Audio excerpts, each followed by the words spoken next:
5:51 p.m. Eastern Daylight Time, a severe thunderstorm was located near Silver Springs shores. For near then, moving southeast at 20 miles an hour. Hazard, 60 miles an hour wind gusts and penny-sized hail. Jeez, Jacksonville. Radar indicated. Impact, expect damage to roofs, siding, and trees. Locations impacted include Aquilaya, Moss Bluff, Lakeware, and Silver Springs shores. For your protection, move to an interior room on the lowest floor of a building.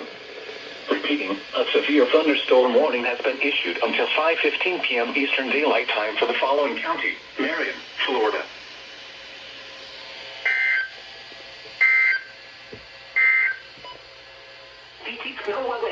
Radio KWN38, servida por Tionof North Central, Florida. Ona frecuencia 162.55 MHz. The current time is 4:53 p.m. Eastern Daylight Time. The national... Jeez, Jacksonville. I was on a call on my phone, so I couldn't get when the first header happened, but...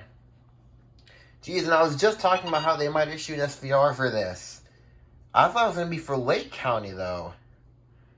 Well, dang, Jacksonville. Did this go off? No, that didn't. That didn't go off. Damn. Oh, that's doing that glitch again, but... Damn.